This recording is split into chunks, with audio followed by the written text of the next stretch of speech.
My producer backstabbed me for fame. Watch how it all fell apart. The moment I realized my best friend had betrayed me, I was halfway through recording a commercial for Discount Tires. "Come on down to Terry's Tires, where we—" I stopped, squinted at the script, and sighed. "Love your wheels almost as much as you do."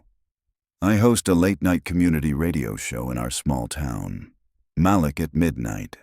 It's a call-in show where insomniacs, bakers working night shifts, and people with mysterious rattling fridges all phone in to overshare their feelings. Somehow, it works. Or, it worked. Until Devin. Devin was my best friend and producer, which in community radio means guy who presses buttons, finds memes, and forgets to label the coffee. He was funny, quick on his feet, and completely allergic to being on time. We built the show together. My idea, my format. My ridiculous segments like snack confessions. Listeners admitted what unhinged food combos they ate after 1 a.m. Text theater. Dramatic readings of messages we absolutely should not reply to. And my favorite, neighbor hotline, where lonely people just talk to each other. It wasn't glamorous, but it was ours. We had maybe 10,000 regular listeners, which is a lot of people to hear you mispronounce quinoa live. Then the big city station called. They were launching a shiny new late-night show and wanted to talk. I was so excited I wore my nice shirt, the one without the mystery stain. The meeting somehow ended up being schedule conflict, maybe later, and then we'll circle back. And then silence. I figured they'd lost interest. 2 months later, I'm at the station editing Terry's Tire commercial when our intern Nora rushes in, phone in hand. Malik, she said, have you seen this? She pressed play on a trailer. Coming soon from 98.3 The City, Devin After Dark, a call-in show about your late-night life. Snack confessions, neighborhood drama, text theater. If you're awake, he's listening. I stared. Snack confessions. Neighborhood drama. Text theater. My segments. Then I heard it. My signature line. "You're not alone. You've got the night shift with me." They hadn't even changed the catchphrase. Devin just replaced my name with his and added a fake, deeper voice.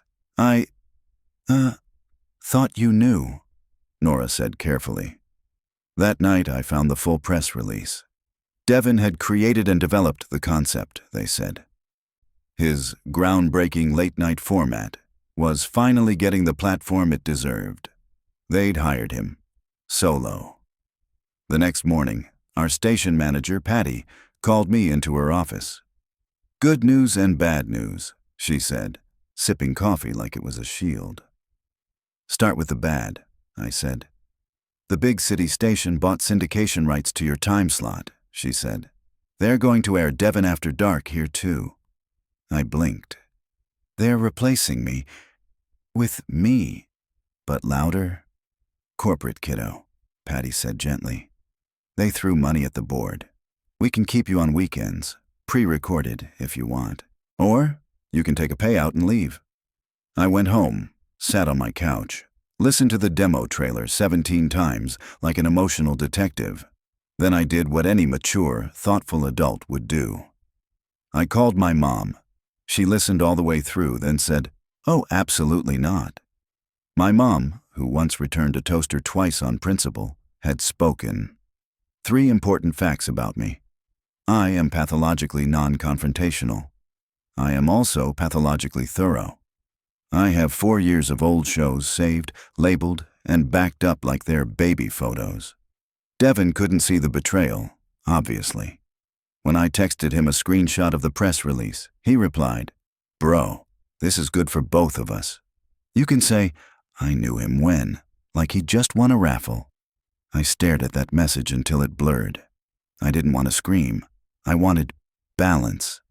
I wanted the truth to be as loud as his new intro music. The first twist arrived 2 days later when Nora stuck her head into my booth. "You know how I do those little compilation videos?" she asked. Nora had been clipping our funniest moments for social media. What I hadn't known is that she'd also been saving Everything. Devin used a whole bunch of your lines for his audition reel, she said. But he cut your voice out.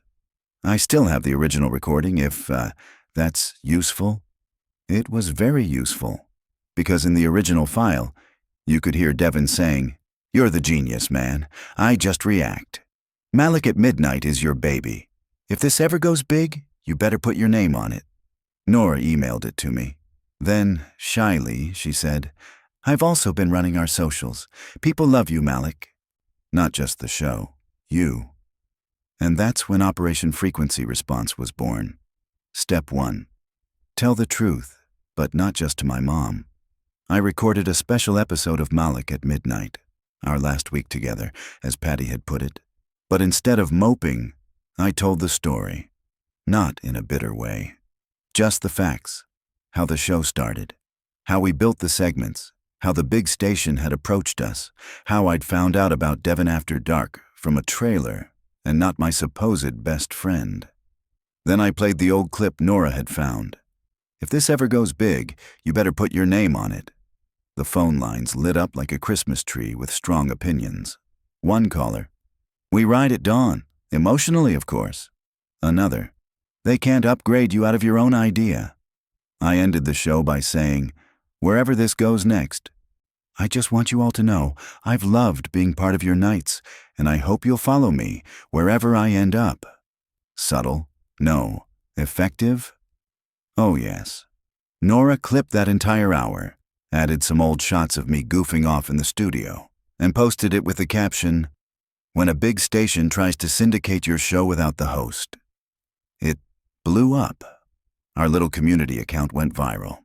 People outside town were suddenly very interested in the drama of a late-night host getting replaced by his own format, which led to the second twist, an email from the big city station. We've noticed some conversation online about the origins of our upcoming show, Devin After Dark. We'd love to clear the air. Would you be open to a meeting? Would I? Absolutely. The meeting was in a glossy conference room with glass walls and the kind of chairs that make you sit up straight and confess all your secrets. The program director, a woman named Reese, sat across from me. "I'll be honest," she said. "We thought Devin After Dark was his original concept. We bought the pitch. The online response suggests otherwise." She slid a tablet across the table. On it was Nora's compilation, my clip.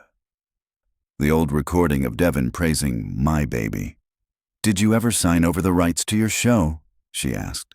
"I signed a contract with our community station," I said. "They own the name Malik at Midnight. I own the jingle and most of the segment concepts. I also have 4 years of proof they existed before Devin pitched you." Reese sighed.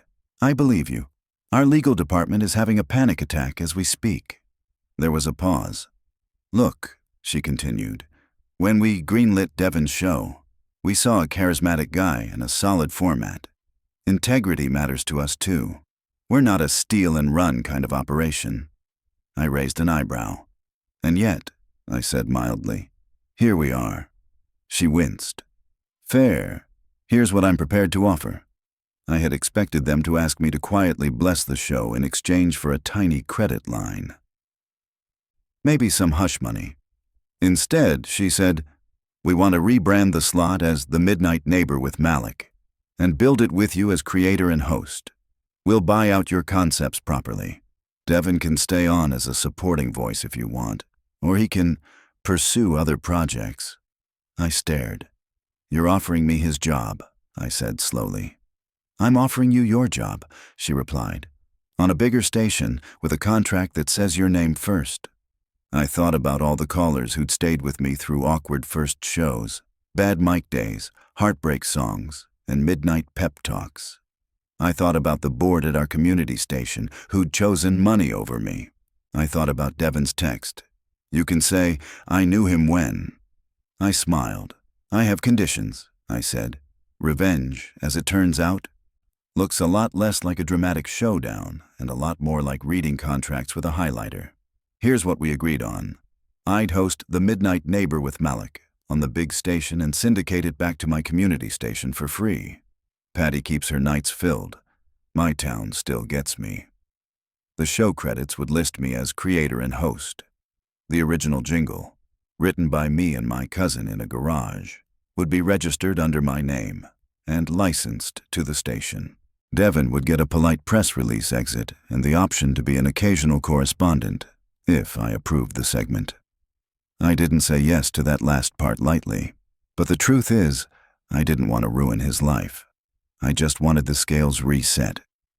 When they told him, he called me, voice cracking. "Bro, you went behind my back?" I almost laughed. "I walked through the front door," I said. "You're the one who tried to move in without a key." He was quiet. "I didn't think it'd blow up like this," he said finally. "I just saw an opening." "That's the problem," I said.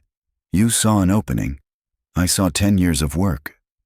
We're not friends now. We're co-workers sometimes, acquaintances with shared history and very different futures. These days, I sit in a much nicer studio chair with better coffee and fewer raccoons outside the window. The on-air light still makes my heart jump. My show's bigger. The callers are from everywhere now, cities, farms, 2 people who claim to be dialing in from a boat. But every night, somewhere in the second hour, I play a clip from that very first year. Something messy and honest. I tell the story of how Malik at midnight became the midnight neighbor. I end the segment the same way, every time. Magic trick of the night, folks. They tried to syndicate the show without the host, and somehow, we still ended up here together. The red on-air sign glows. The phone lines light up. And somewhere, in a different apartment with a different Bluetooth speaker, I hope Devin hears it and realizes the best revenge wasn't pulling him off the air. It was making sure the whole world knows exactly whose voice built the night in the first place.